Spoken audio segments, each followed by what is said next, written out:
Okay. What? Made it out. Yeah, no, that was really funny. I went out and I called my dad. I'm like, "Hey, Dad." He's like, "Yeah." Like, "Did you lock me out again?" He's like, "Well, I remember thinking I was going to lock it, but then thinking I shouldn't. Did I?" And I'm like, I just Thank you, Father. listen, man. Our parents are getting old. What are you gonna do? Puck's on net and driving it, making it a hard night on him. Yeah, that overtime was fucking. Ugh. Ugh. Well, let's. Why don't okay, I love JT Miller, but what the fuck happened to PD Hughes Besser? What happened? This is the future, folks. You're looking at it. What happened to that? What and you see JT Miller on that back check, he's at the fucking blue line. Joel Eriksson Ek is right at the hash marks. Yeah, and he Joel Eriksson Ek just got a one step on him, and JT's like, all right, fuck him. I'm like, at least hook him, hook him down. It's like do something. Do as the eternal J-Pat would say, do something. Do something. I'm just putting we're live now. We're live. So I'm just putting this in here's the Zoom link. And I will also edit the video. Are you putting it on YouTube? It's on YouTube live right now. And then once it's over, you can't get back to it. I got you. Well, you know what? I had a coffee. Nice. Ready to go. Fuck, man. I watched that Dallas Carolina game, and Ryan. Oh yeah, tell me more. Scott Wedgwood, I believe, is on crystal meth. Oh, because he's a terrible goaltender? No, he was so good that I can only assume he was in some sort of fever state when he played this game.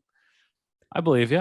He was when I tell you, I don't know if you got a chance to watch that Carolina Dallas overtime. Watch it. Was it better than the overtime we just watched?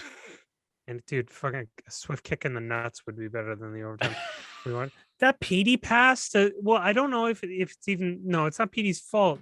So Miller and Hughes get crossed over. Yeah. And this is, they lost it. They dropped a point to Buffalo. They dropped a point to Minnesota. They dropped a point to Washington. I'm like, this is death by 1,000 cuts. Yeah. And if we look at the out of town scoreboard right now, Oilers are up. Vegas is up. Dallas won. Winnipeg lost. So that's good. So, I mean, okay. We're neck and neck with Winnipeg. So yay. We're better than the place that we cuckolded by getting a Jollibee. I don't know. Great. Yeah, that was. But yeah, no, I think it's the problem. I think isn't that they got three points in both these games. I think that's awesome. It's just the out of town scoreboard stuff is. They're gonna. How many games against Dallas do they have? Right? Do you know? I think they played them once. Let's take a look. How many? Yeah. I'm just really curious, how many actual games left they have against Dallas. We're looking at the schedule. We're looking at the schedule, baby. They play Dallas on They play the Big D on Saturday. They play Dallas again on Monday, April 18th. So they have. I don't. So I assume they have 3 games against Vegas. They have 3 games against Vegas in a 9-day span. Thank you. Yeah. Well. Oof. Yeah, there's the quest. The quest to the push to the playoffs is in that. Well, it's all right there. The thing is, I just feel they've set themselves up, I think, to be in a position where they're going to go into these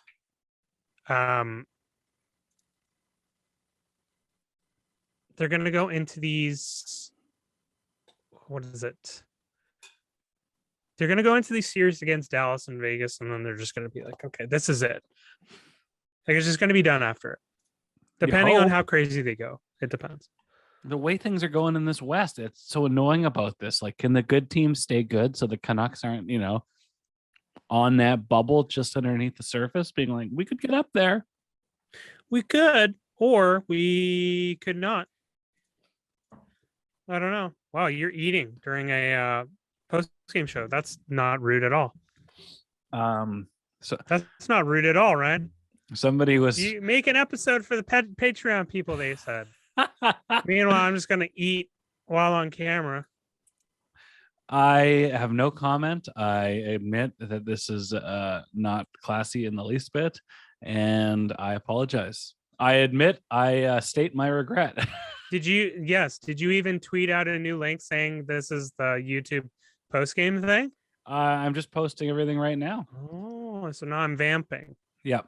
You got me after work, stuck in a shed. Come in here. You know what? This is reminiscent of the Jim Benning no plan. I wanted you to have a plan, of some thought, maybe some guests, some topical world issues, but no, here we are talking about well, pal, it's game over. It's over. It's just done. Getting everything up and going here. Right. We'll get started. But no, that OT, yeah, that was a little rough. That wasn't great. I was a little.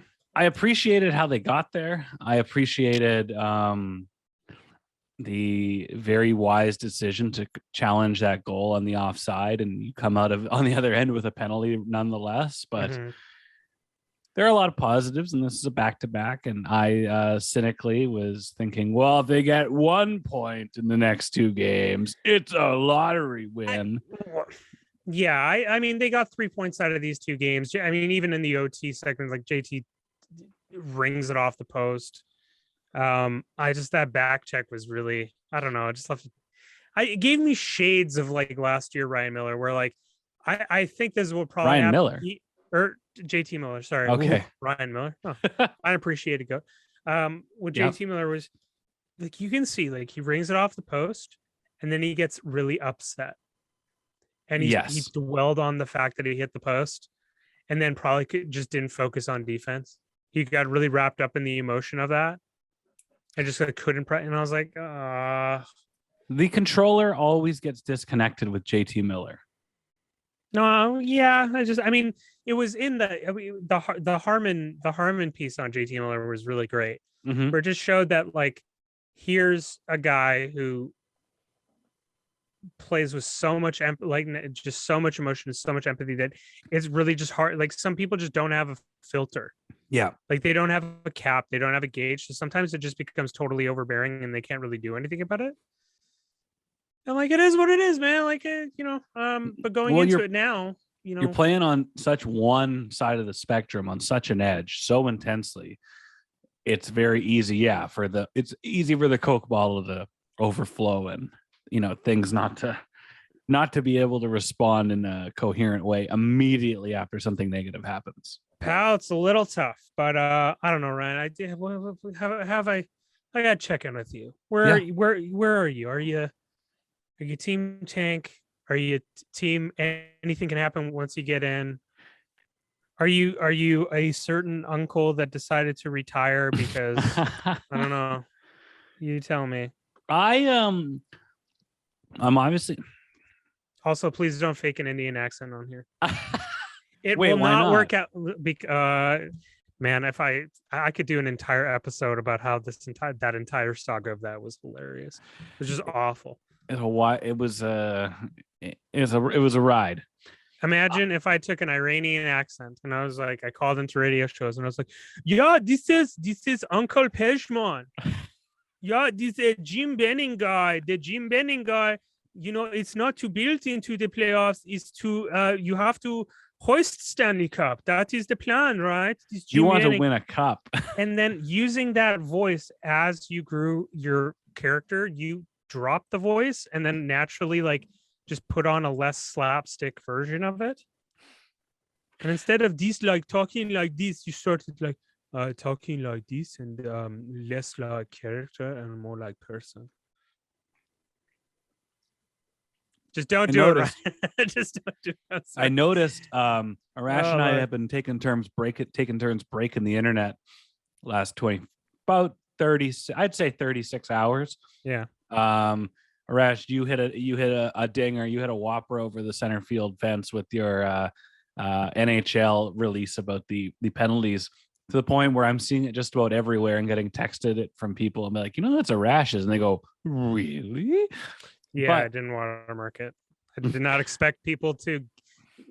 It surprised me how a lot of people didn't understand that it was clearly fake. Yeah. And I was like, oh, okay, that must mean. I'm like, I wish I should have went upstairs. I'm like, Dad, look how many people I scammed. I'm doing good. Mr. Booth is suspended. We need, that we need like it's like, this is like when Superman was dead. So they had to like do a couple other Marvel or other DC heroes just to fill in the gap before he came back.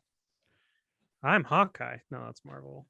But where am I going with this? I don't know, pal. Anyway, no, we had a couple dingers. No, I was gonna say, I remember it now. I was looking. It was on Canucks Reddit, and somebody's like, "I didn't know Arash could meme like that. He was pretty funny in high school." I think I know who that guy. I don't know exactly who that guy is, but Eliar, I think I know who he is, and he was like a grade below me. He's like pretty cool dude. That nice. cracks me up. Yeah. Okay. Yeah, but Ryan, where are you on the spectrum, pal? On the not spectrum, that spectrum, but the Canucks spectrum, not the mental health spectrum. Yes, get the wheels back on the bus. I'm in those spectrums. I'm mental somewhere. health is nothing to joke about. What the hell are you talking about? I'm somewhere around the same. I'm optimistic. I realize that there are some short-sightedness to our decision making, but we're making the best out of what's been put in front of us. And I'm watching the Canucks with bated breath now. I am a little more louder during the games. I'm a little fired up. There's a few more 4-letter words coming out, and I'm stress watching. So in the Avalanche game, after they made it 2-1 on Wednesday night, I couldn't watch. I was doing dishes and kind of peering around the corner into the TV in the office, like, okay, what's happening now? Okay, I can't look away. So I'm invested in the team. It annoys the ever-loving hell out of me what they did with that road trip. With that homestand. Yeah, the homestand was incredibly frustrating. You can get 3 points from Colorado and Minnesota, fresh off the trade deadline, Minnesota, but you get 1 point against Detroit and Buffalo. Like, it just annoys me. And I compare it to like last night's win against Colorado. Reminded me of the Simpsons episode where Homer's making his own barbecue pit, and he's like, he's got the box. He's like, that's one fine looking barbecue pit. And he's holding the box. He lets it go, and it's this absolute mess. And I'm like, that's a fine looking win against Colorado. Why didn't they look like that against Detroit and Buffalo? Le Grill, what the hell is that? Yeah, I think it kind of, we can sum it down to where they are now, that they've done this to themselves. Like, this is a team that is healthy. This is a team that started off the way they did, had the Boudreaux bump. Wow, Ryan really just eating past on stream, you degenerate. They had the Boudreaux bump, they got back, and it just goes back to, this team is not as bad as they were at the beginning, before December 6th. And absolutely, they were not as good as the Boudreaux bump indicated that they are. Also, absolutely, very accurate. You saw it with this homestand where, it's like, okay, great that you're hustling now and buying in now, but holy moly, like, if we look at like the earlier on in the season when they they lost against Buffalo, they lost against Detroit, and it's like, you pick up, it's just a few of these points in a really bad stretch of games will come light years right now. And we're looking at this team incredibly differently. Like, even if they had lost the Buffalo Detroit games, like they did this last week, you're looking at a much closer race. Oh my God, yeah. And we're not talking, when we're talking about like just overtime wins against teams that are so clearly out. And I think it's just going to come down to, I think this is what it is. They are in a slight playoff race. They are literally playing playoff games right now. I think that's a big lesson to learn for the younger players on this team. I think that's a great pathway for them to be on.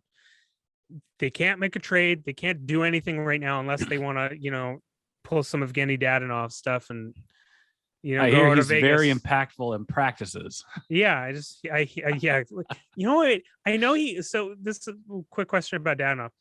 I know he can't play in the regular season or playoffs once he's traded after the deadline. So, but can he practice? Can he practice with the team, but just not? Yeah, I think so. Yeah, I mean, That'd if be you're on sick. LTIR, you can practice with the team. That's true. He'd have to Okay. wear a shame jersey though. It sucks that Loser. he has 2 years. It sucks that he has 2 years left. He has this year, next year. He has 1 more year left at $5 million. And I don't know. Arizona's going to get a first round pick. It's going to happen. But yeah, so we're just in a position where like we're on this track until the end of the season, and it just might be just really frustrating. I think that it's going to come down to another season where, like, great, they had some hard fought games, and if they can't pull off this miracle playoff run, it's just going to come down to another 15th 16th overall draft pick range. Of course, and it's like okay.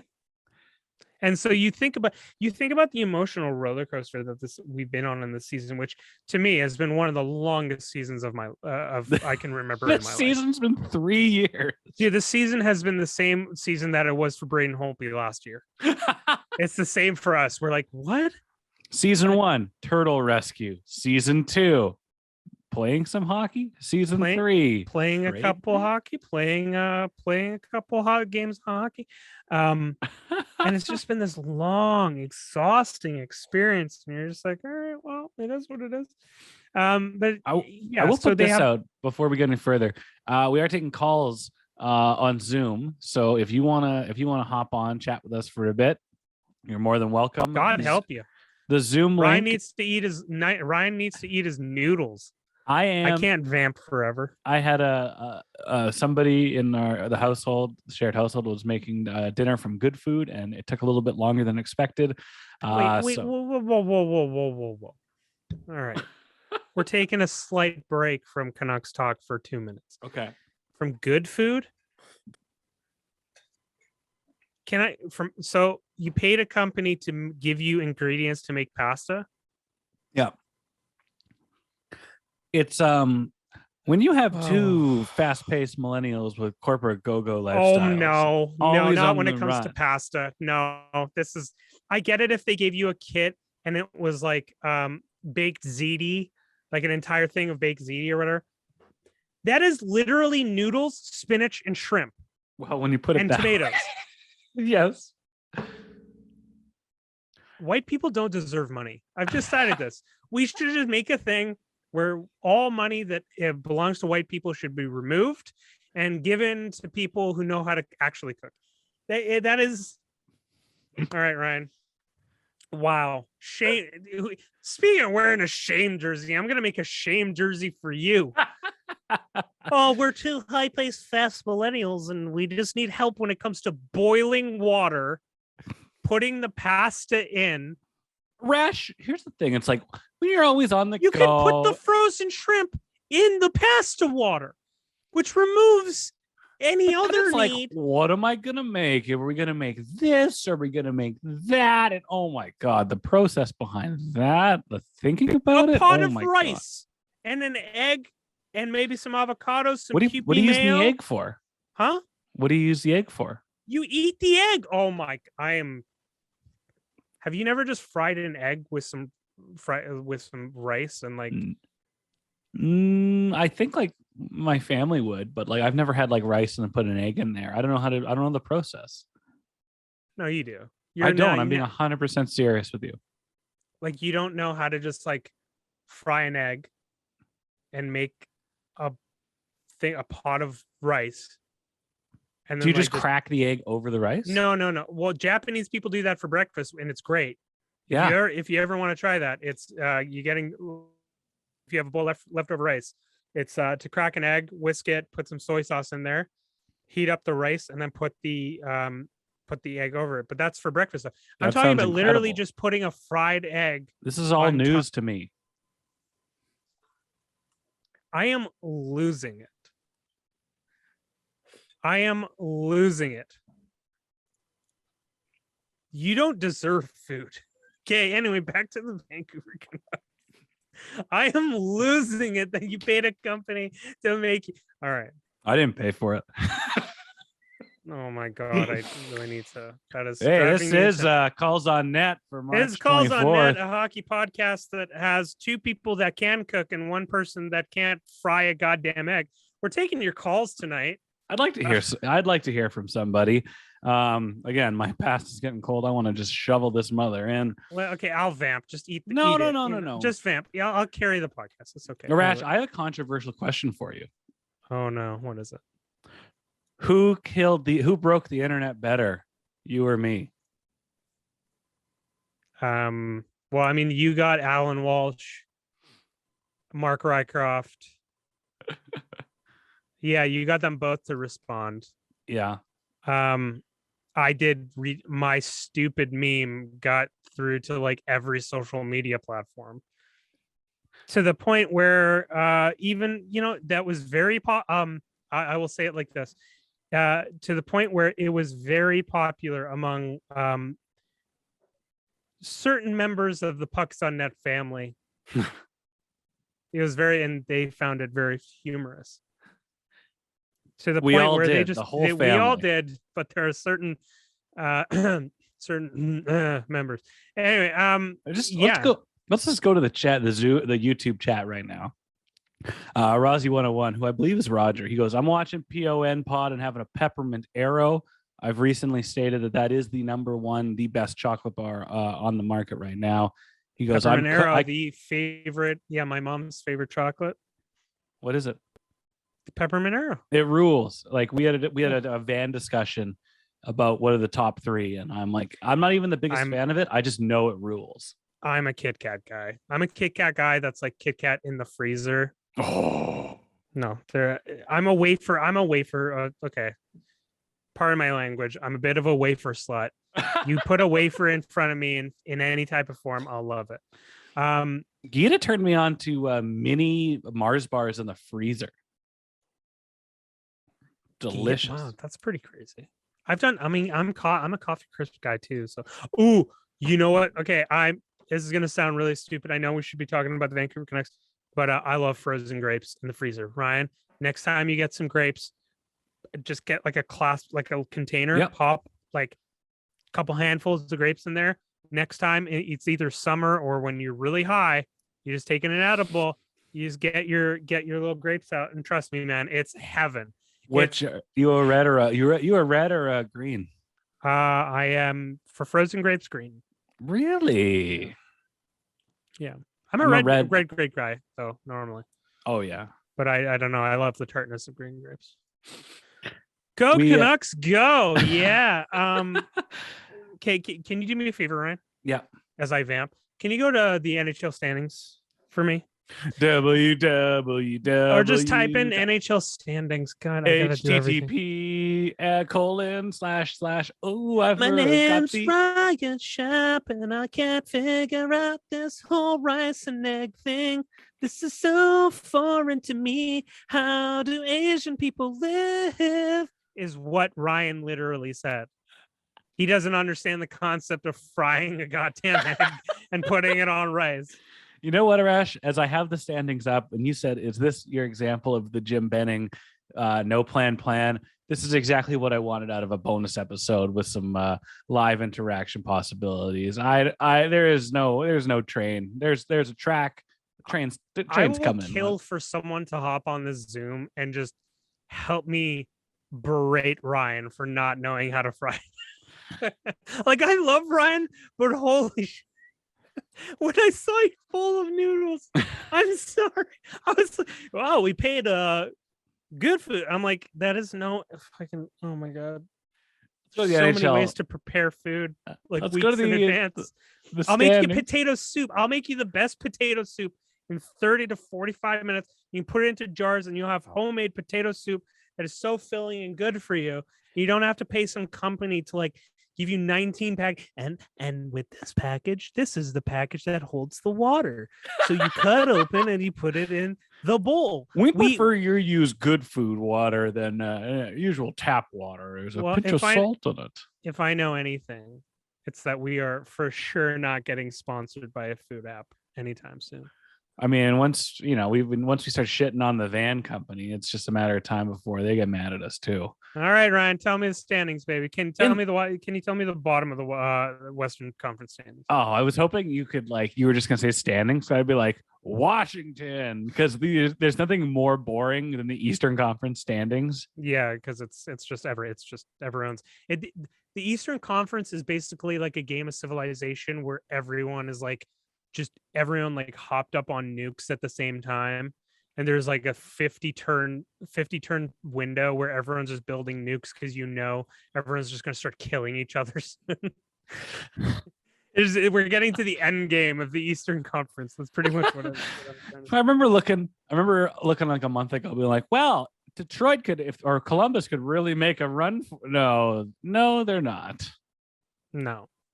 No, but I mean, rattle them off for me if you could. I just want to let's let our people know what the heck's going on. In the West, in the wild card, 64 games, 78 points. You have the Smashville Predators. In the second wild card spot, bit of a dip. This is our closest combatant, the Dallas Stars, the Big D, 62 games, 73 points. And then you have the Vegas Golden Knights, who are currently up 3-0 on Smashville. 66. Dadanoff just scored. Did he really? Yeah, he did. Yeah. I that's not the shame jersey. Wait a minute. That's not the wallet inspector. Vegas, 72 points. They've played the most games. They're cosplaying as the Canucks now.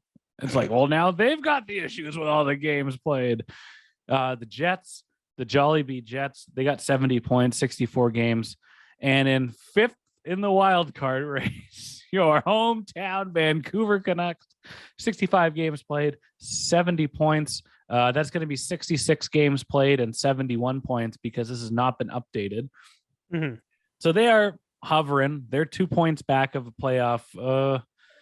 They're either 2 or 4. I don't know how updated these NHL.com standings are. I think they have 71 points. Dallas is 75 with 2 games in hand.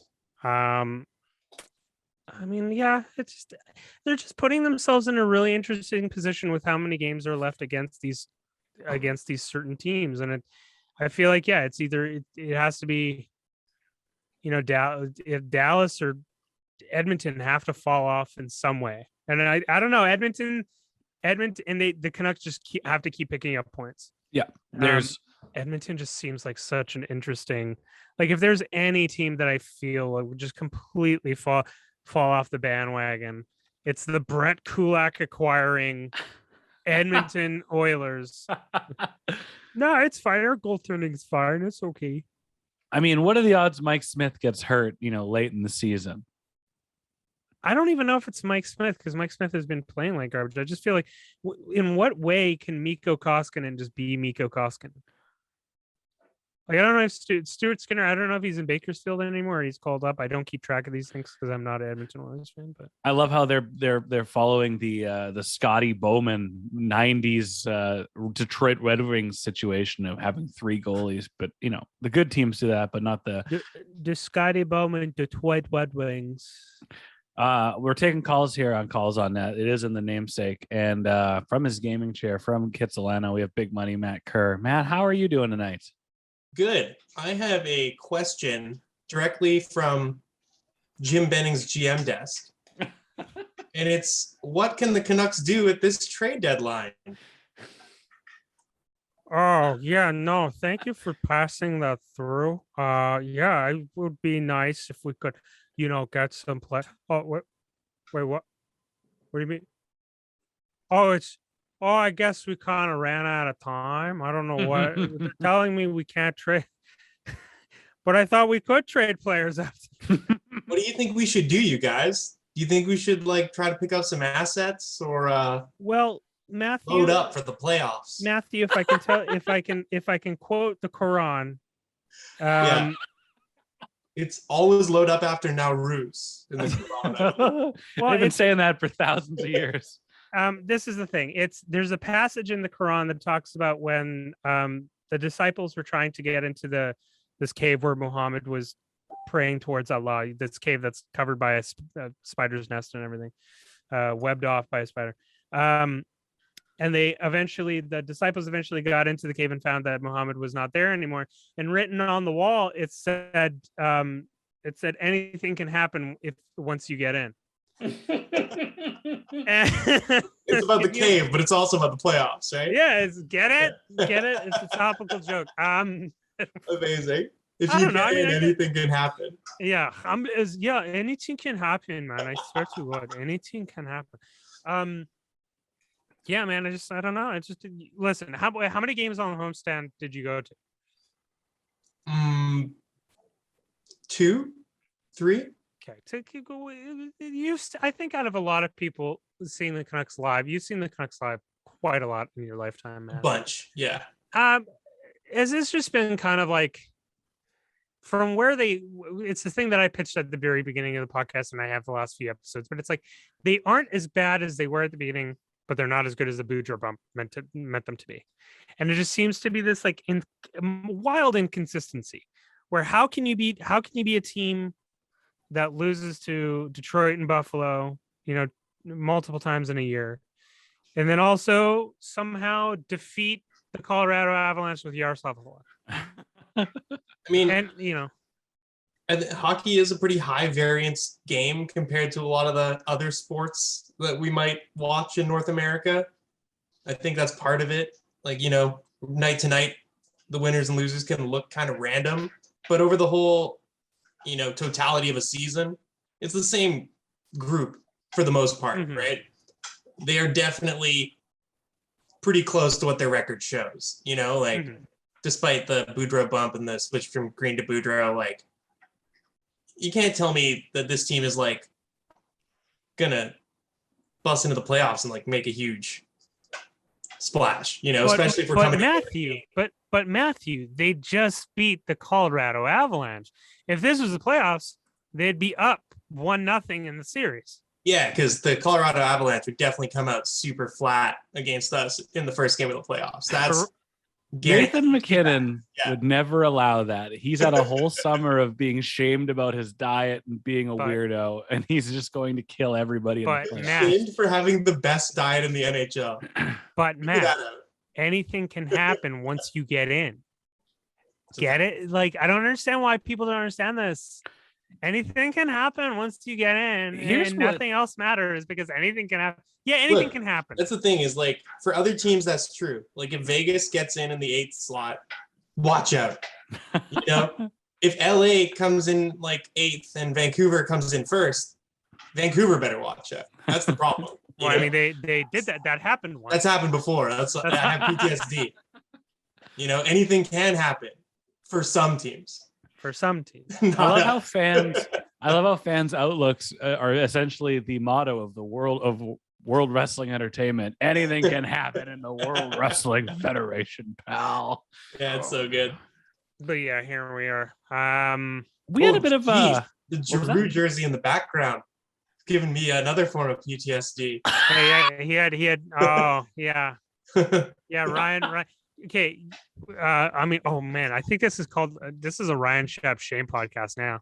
Yeah, I'm here for it. Yeah, the best episodes of this show usually are. Okay, well, yeah, no, Ryan Shepp. Let's just say Ryan Shepp's been really busy between looking up hockey player jerseys and pornography, and also ordering meal kits for fucking pasta because he just is too busy to boil water and get in. Did you, Matt? Did you? I'm assuming you just popped in.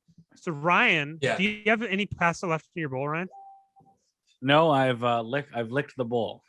This effing degenerate was like, yeah, we got this meal prep thing from good food or whatever the hell it was called. I'm like, Ryan, but you're eating pasta. He's like, well, yeah. I'm like, what? And he's like, oh, well, it's me and my girlfriend. We're two high working millennials. And I'm like, it's fucking pasta.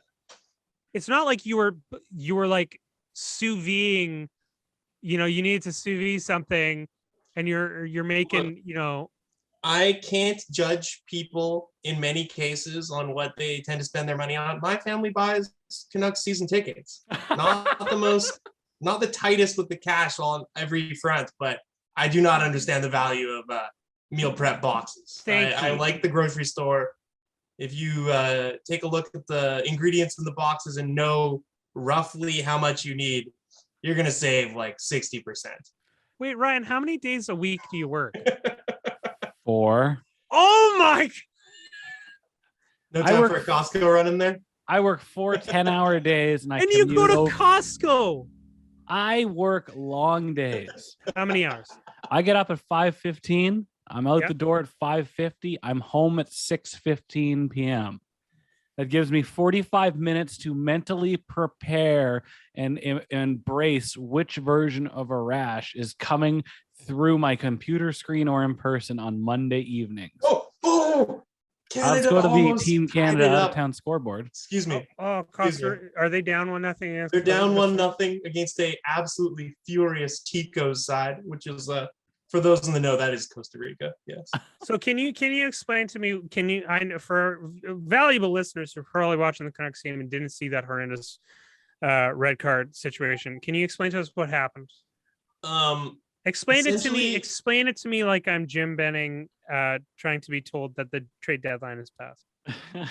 Well, I didn't get a great look at it, but to my eye, it was essentially a slight altercation between the Canadian and Costa Rican players, wherein the Canadian did like a bro check shoulder bump to the other guy, the Costa Rican player, and the Costa Rican player fell down as if he was hit by a train.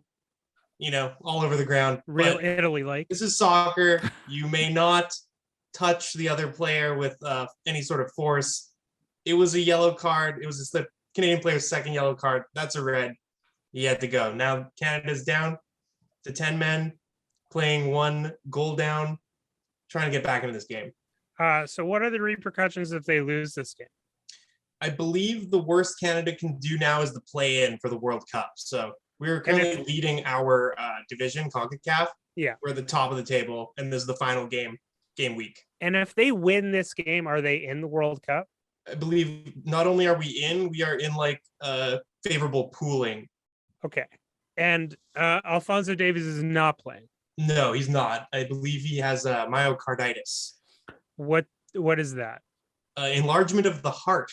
Oh shit. So yeah, it's either a COVID symptom or a bad vaccine symptom, if you believe. So he either has COVID or he just cares too much. Yeah, something like that. Matt, did you learn that on Rumble? I learned it on what's the name of not Signal. What is the damn name of the crazy right wing Twitter? Oh yeah. Parler. No, not Signal. Parler. Parler. There we go. Yeah, I learned all these facts on Parler. I had that would have been a good joke if I could remember things. Michael Woolman in the chat. Weed. Michael Woolman in the chat just wanted to ask enough about food. Never enough about food. We're always going to shame Ryan in this thing. How did the Canucks play? Who didn't back check on the OT goal? So what happened with the OT goal? They get possession. Elias Pettersson has this pass to Quinn Hughes and JT Miller, who get crossed up on the left boards, but ended up actually breaking out, and JT Miller rang it off the post. There's a little bit of a puck battle. They're trying to get it, and then a breakout the other way.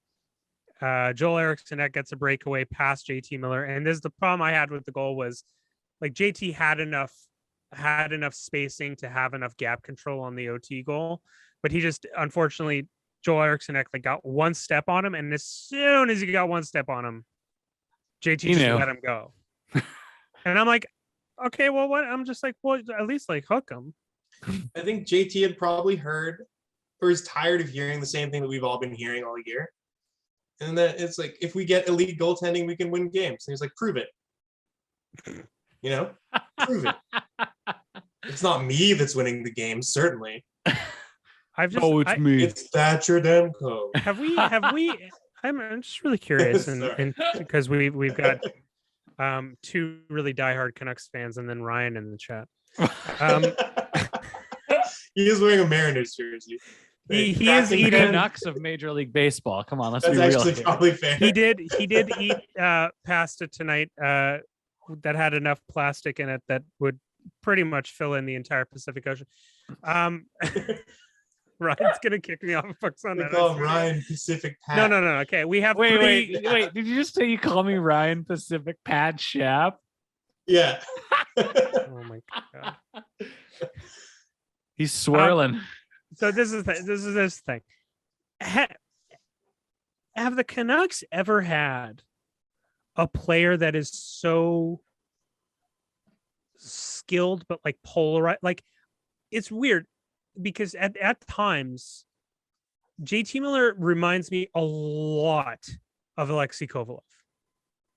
Okay, yeah, I Like can a see that. lot of there's brilliance there, and maybe not to the level of Kovalev, because Kovalev just had some total like complete. I think in terms of motors, there's no comparison, but it's like these gaps of like just disconnecting from the body, where Yeah, you know JT Miller's not quite taking 10-minute Kovalev shifts, but he kind of leans in that direction.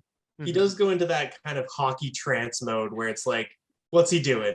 It's completely nothing to do with what's going on the ice. Like the team doesn't know what he's up to, but he's trying stuff. And then sometimes it results in goals, like sometimes it does, sometimes it doesn't. I can see where you're coming from, though. But like, I'm just trying to think in Canucks history, like, have we ever had any player that's been like that? Like, Bure was never like that. McGillney, I don't think was ever like that. I mean, they played in different eras, I know. Bure was polarizing because, he was a low-key kind of dirty player when he had to stand up for himself, or when Gino was in the box for 10 minutes, but he wasn't disconnected like that. Yeah, the effort was never like, I think he was, okay, how do I explain this? He was always connected to the game being played on the ice. Yeah, and in his polarizing his behavior, way of playing the game. Yeah, and his polarizing behavior was completely directed to something involved in the game. Yeah. And I'm just trying to think, like, if there's ever been, and it's a player like that, and that even if we think about players like that in the history of the NHL, like, do you win with those players? Like, I know Kovalev won a ring in 94. Like, how often do you actually win? Like, do you win with players that have this immense skill but have this unfortunate Achilles heel of just taking their body, like their mental state, out of the actual hockey game being played? I can't think of a Canuck, and like the only comparison I can think of where it's like this player is tremendous 95% of the time, and the other 5% he absolutely infuriates you. But then I just think, well, that's Nazem Kadri if I'm an Avalanche or Leafs fan, but that's to do with suspensions because you play hard on the edge. But I can't think of a player that just instantly disconnects. The guy I felt like who to me had the most like through lines of being similar to JT Miller, who is an ex-Canuck, just got moved in Ryan Kessler, like at peak days, like that he was kind of playing like just slightly like over the edge sometimes, able to absolutely make the other teams pay, playing like pretty like heavy on both sides, like 200-foot game kind of thing. Yeah. I wouldn't say JT is quite as stifling as Kessler was on his day, and like I think offensively similar, but I don't know that JT's ever put up quite the level of peak Ryan Kessler numbers. There was as of yet. So there is one suggestion in the chat by my Willie Willman. I won't call him Willie Beeman. That's the Any Given Sunday reference. Yeah, I love that guy. Yeah, Steamin' Willie Beeman. Todd Bertuzzi. Was Bert ever like that? Well, I was such a kid. I was a kid. I was a young teenager during the West Coast Express era. And I'm just trying to think. I don't know. Bert had a lot of games where his give a shit meter was getting low, and he looked like he was hacking darts, in between periods, which is exactly what he was doing. And there were games where he looked very uninspired, getting double shift by Crow with the Sedins, but it's again, you can't come up with a comparison because that's like playing lazy or knowing when you got to dial it up. But Miller's always dialed up, but then the controller gets disconnected and he just skates to the bench like I've given up on this. I think it's like a double-edged sword with him because his given F meter is always cranked to 10, but sometimes it just like this is obviously a visual observation, but like sometimes when you're so emotionally engaged with stuff, you just break mentally, Yeah. Like the other day when he was slamming the gate after he like finished his shift. Like, I don't know if that was visible on the broadcast or whatever, but like it was really clear in the arena, like you could hear it. It was during the Detroit game when we were getting shut out. He got like, his shift ended. He was just slamming the gate like a crazy person.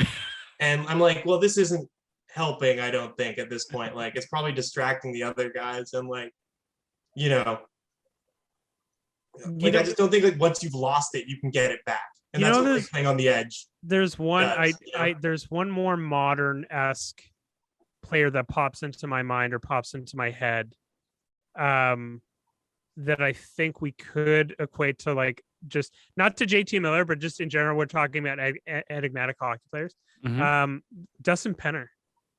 Is that himself? Okay, there's this amazing story. It was Chris Pronger had the story. Wait, this is an amazing story. Okay. So Chris Pronger again had his interview with a certain a tooth podcast, a gum-based podcast, if you know what I'm talking about. Anyway, Pronger was essentially talking about how what was that? I thought it was about women's literature. No, yeah, I know Pronger was talking about women's literature. Where it was like Dustin Penner went out and it was like they had like 10 games left in the season. And Penner had like 25 goals or something. Like he had a certain amount of goals and he scored his like 25th goal thinking that his bonus was there. And he's like, oh, good. And he started like taking off like games until someone went over and like told Dustin, like, actually, Dustin, your bonus is at 30 goals. What? And then he ended the season with like 29, like something like that. That's such a hockey player story. It's amazing. Yeah, it's just like this idea of like, and more power to you. I understand. Like you can absolutely play this game and not like Dustin Byfuglien. Like if you're super talented, but you have other passions in life, but this is how you get paid. I'm totally down with that. Totally fine. Yeah. That's how most people's jobs work, right? As long as you show up to work. But if you're showing up to work and just being like, yeah, not only am I kind of not showing up to work, but I'm kind of making a mockery of it all.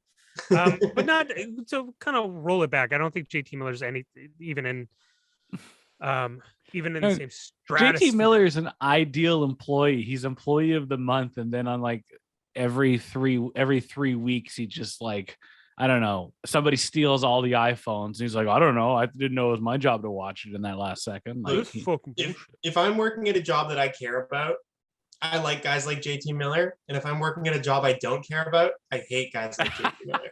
Yeah. Like, what is his problem? Right. And then like if you're passionate as well, you're like, yeah, I like all these lazy bastards around here just dragging ass. Hey, if you can lean, you can clean, yeah. pal. And JT's like, you sure can. Oh, Jesus Christ. Well, Matt. Yeah, so I don't know. We were just having that talk about JT, but yeah, that was a nice little spiral. Matt, we did have a request in the chat for you to keep us up to date on the Team Canada soccer game.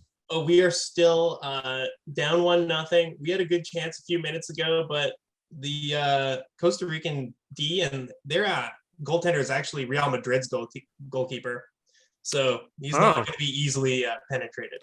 Oh. Okay, well, how good is Costa Rica? They are not amazing, but they are a tough out in our division, CONCACAF. Okay, how good are the Canadian teams? Really good.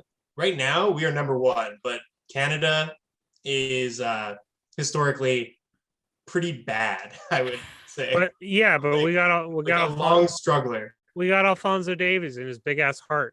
Yeah, and that's it's tough tonight because he's not playing, and we're down on man. So why don't they get Dwayne DiRosario back? Oh man, because he's like That's 35 and his knees are like cement. Wait, is he still playing? I don't think he plays in the MLS anymore, which is going to be a problem if you're trying to play in the World Cup. Yeah. I got a I don't know if he question. still plays professionally though. Question from the YouTube chat for Mr. Mamarzaday. Yeah, go for it. Question for Arash from Michael. What's your analysis on Giroux's first game? Okay, it's just I didn't know that happened. okay. It was great because, like, in true Philadelphia Flyers fashion, the Florida Panthers let in a goal like 20 seconds into the game. But then it was hilarious because, like, right at the immediate face-off, Giroux gets his first assist because Barkov just goes and like shoots the puck, and Giroux's like, "What? I don't know. What? I got sent to a team where players can just do that." And You're it's not really, Scott Hartnell. Wait, he's not Scott Hartnell. The way I look at it, he's part of one of the most deep forward groups you could argue in NHL history that's ever been assembled. It's insane. He got 2 points tonight. He's playing with the best player he's ever played with, at least in the forward position. All full respect to a 42-year-old, 41-year-old, or 39-year-old, whatever, how old Yager was that one year. 52 probably. Full respect to Voracek, full respect to Danny Briere, full respect to Ville Leno. Yeah, that was a good one. Full respect to Jeff Carter, full respect to Mike Richards. All of Dry Island. Yeah, all of Dry Island. The one argument I say forward because he did play with Pronger, and I think Pronger had this in terms of being like the best. Like Pronger just had this. He was able to be an entire defense. It was great. Just this player who's just, you put him on the ice, it's like it's just not gonna. Anyway, yeah, he's playing with Barkov, the best player. Huberdeau's like right there. They're running a 5-4 power play. It's nuts. Did it work? Sure. They won. They won 4-3, so I'm sure it did. Yeah, so I'm really excited for him. I'm really excited to see what happens. And I'll be really curious, like, if he actually ends up putting, like, in terms of his career percentage, like, does he have another point per game season if he stays in Florida? I'm just saying. He's oh god. He's old like us. Yeah. Let me tell you, Claude Giroux at least cooks his own goddamn pasta. I mean, last time when my unhinged older brother got on the Twitter space, he was talking about how dudes are doing it older and older these days. I think Giroux still got some juice in the tank if he's inspired. I hope so. I want him to get a cup, man. Matt, I want him to get a cup. This year is the chance. On that note, we'll let you go back to your. Yeah, thank you. Thanks for having me on. This was great. Let's go soccer. Let's go soccer. We'll go. Enjoy. And if something happens, please let us know. The YouTubers want to know. They don't turn to Sportsnet or TSN or ESPN or the internet. They turn to us. We are the only. We're like the ham radio, bringing back the Summit Series to Canada. We're the only ones that know what's going on. Imagine in the Pucks on Net feed, it's going to be 3-1 Canada. Imagine what actually happened. They are dominating Costa Rica. Imagine getting your information from a man who can't boil pasta. All right. Whoa. He boiled it himself. Unless Amanda boiled it. Oh my. Oh no. Okay, I'm out of here. Bye. Ryan, I love you. I love you, Ryan. Bye, man. I love you so much, Ryan. But you just see this is what happens when you let your close friends know certain details about your life. This is why you'll never see me eating or never see me like wearing any other sets of clothes or showing what music I like. I know all the never music do any. like. The only things you know about me is I'm Iranian and I like Claude Giroux. That's the only two things you know about me.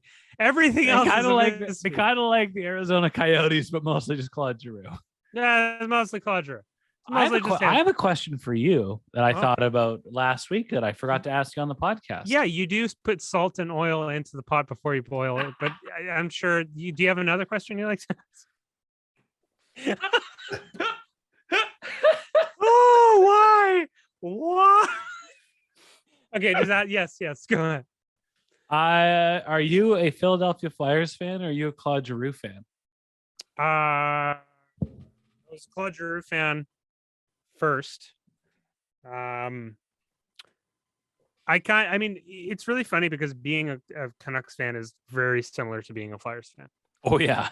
I think the one biggest difference is you just don't have goaltending being the Flyers, and you just don't have defense when it comes to being a Canucks fan. So, yeah, there's similarities, and especially like in Philadelphia, where you have the Eagles, you have the Phillies, you have the Flyers, you have the 76ers. You just have so many different storylines that like an American established American city can have. Here it's like, okay, Canucks, oh no, what's happening with the BC Lions? Oh, fucking Casey We have Printers. the Canucks and then we're waiting for the Canucks. And then there's the Canucks, and then we're waiting for the Canucks. I mean, Whitecaps, I don't want to throw shade I on can them. go to a Whitecaps game, whatever. Whatever, sure. I'll just, BC Lions on a Friday. All right. I don't know. Are the tickets free? Like, I'll go, but I don't know. I'm not gonna pay to go. You love that about the CFL, how they're like, we've tried nothing and we're all out of ideas. Why don't you lower ticket prices? Well, hold on now there, Sonny. Well, hold on. What do you mean? How do we relate to young people? I know. Imagine Dragons. Well, when I went to that British Columbia Lions game last year, the band Chilliwack was playing the halftime show inside for about 12,000 of us, and I mean, I love the band Chilliwack. I don't know why we're. I mean, they played a couple of hits that I very well exposed to in my dad rock experiences. Mm-hmm. This is our poorly attended Pucks on Net Calls on Net show. If you are feeling froggy and want to hop on and chat with us, the Zoom poorly attended. What do you mean poorly attended? There's you, there's me, there was Matt. Matt's the only guy that called in. Well, Ryan, maybe instead of buying a packet of pasta that comes with instructions on how to make it, instead of doing that, and you focus more on tweeting out to people that we're going to be here talking about a cooking show. Maybe things would be different, but this for the Patreon people as well as for our Patreon family. So they're going to log in and they're going to miss me berating you for a good hour about pasta. Also, Canucks aren't alive. The Canucks are in a race, so we'll see what happens. Hey, we'll see what happens, man. I don't know. Good for you. I will say, in the last two games, good for Jarro Halak. Oh yeah, good for him, man. I can't get over how fired up, how motivated that Canucks team was Wednesday night. Mm-hmm. They were playing Travis Green hockey. One thing I noticed about the Canucks is under Gabby, they play very aggressively in the neutral zone. Like they're trying to strip the opposing team off the puck at their blue line there at the center line as much as possible. And against Colorado on Wednesday, it seemed like they were forechecking in the offensive zone to about the faceoff circles and then immediately coming back like, all right, that's enough. Let's not get crazy here. Let's not get crazy here. What free flowing offense? I don't know, pal. I don't know if that's going to be the thing. What is it? Michael Woolman, what did Arash have for dinner? I haven't had dinner yet because I got locked in a shed before this all happened. There you go, Ryan. I'll throw myself under the bus. Ryan can't cook, and I locked myself in a shed before I came on to this post-game show for the fourth time in my life. This is not the single time. Yeah, one of the first times Arash actually did the podcast. The first time. What I guess it was the first time with Gita and Dave, I believe. And I just remember Arash being like, can we start at 7:05? I'm like, okay. And it's like, can we start at 7:10? Okay. I'm locked in a shed. And Gita's like, well, here's I got to see this shed. I got to explain what happens. Okay. So there's a back door that leads into the restaurant. And in order to lock all the doors and get the alarm set, we then leave, and then we shut that back door, which there's no way of getting back into the restaurant after you shut that back door. And then between that door is our shed and the door out of the shed. And we usually keep the shed door open so that the last thing we lock is the shed door. Yeah. And then everything in the shop is closed. My father, from time to time, and I think it's just based off of muscle memory, sometimes when he leaves early or before I do, sometimes locks it. And so today I did us go, and I'm like pushing to get out, and it's like, and I'm like, I call him like, hey dad. He's like, yeah, what is up? Horvat just scored. Or not, or JT Miller just scored. I'm like, yeah, dad, did you lock the shed? Oh, I don't know if I did, but I might have. I'm like, God damn it. He's like, are you in the shed?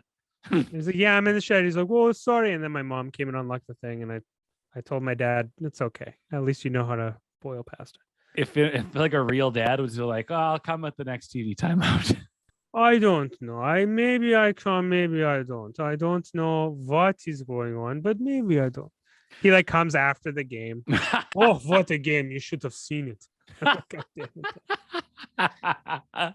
Well, Ryan O'Malley, you got any final hot takes before we go get myself some din-dins? What are you gonna eat for dinner? No idea. I'll go upstairs and see what I have to eat. Maybe some hummus. I don't know. I mean, I was just pasta, but a meal like that, a complicated meal like that. I mean, I made myself pasta last night from scratch. Did you make the actual? No. Oh, that's not scratch. Well, from scratches, you know. At least you dice the tomatoes. Yeah, I did. Oh, yeah. Oh, do you know? So what you do with tomatoes is you use something called a knife. I don't know, how do you describe a knife? It's like a sharp. I don't know. Do you know you know those samurai movies? Think about like a little version of it. How about like a really thin, sharp rock that you use to chop things with? I mean, okay, for this example, to get it through to you, yes, sure. I had a moment today that I wanted to share with you. Okay, happened at share work. the moment, and then we're going because I got. Yeah, I'll wrap this up. I was at work, and it was about 3:00, and I had a busy day. I was working all day, working on stuff, and I was starting to lose my luster. So I'm like, I have a bunch of change. I'm gonna go down to the vending machine. I'm gonna buy some snacks. And I grabbed a toonie, and then I was like, no, I'm feeling pretty spicy, pretty fat kitty. I'm gonna bring a loony with me so I can get two things. So I go down to the vending machine. Treat yourself. Go down to the vending machine with my toonie, pop it in, and I'm like, okay, all right. Based on, I want some Smarties, so I get some Smarties. Put the toonie in. Out comes back 15 cents change. And then I had this old man moment, be like, where's the rest of my change? What is this? What are these Smarties costing? I should have enough for chips, pop, or a bar. Like, you know, that kind of. Yeah. I've been transported back to grade 8 at Yale Secondary School in Abbotsford, where anything from the candy vending machine is $1, and pop is $1 or maybe $1.25 if you know you're on the rich side of town. Yeah, pal, it's called inflation. Get used to it. But I could only buy one thing. All I could get was the Smarties. Yeah, well, I mean, you could have bought one thing and you chose Smarties. If you saw the vending machine and you knew, did it have M&Ms? No, they didn't have M&Ms. They didn't have peanut M&Ms. No. Did they have a coffee crisp? Did they have Skittles? They had a coffee crisp, and they had Starburst and a plethora of chips. Did they have Reese's peanut butter? No, I would have gone for that. Okay. Well. You want to know a disgusting fact about me as we wrap this up? Yes. I didn't try a coffee crisp until 2017. Hey guys, thanks for coming into the show. 2017. Wow, you just love telling people about your life. That's therapy. I would never share these delicate things to be put on the internet. Don't worry. Listen to our Patreon backers. I'm going to document Arash very closely in the coming months. I'm gonna write down his secrets and his controversies and how he prepares pasta, and I'll shock the world. I don't. Yeah, Michael Wellman in the chat. Why get Smarties? Yeah, thank you. Oh, Thank you. The Pucks.net family asking the real questions. Why get Smarties? I gotta say, I've absolutely loved this bonus episode. You loved it. All right, we'll see you later, everybody. Bye.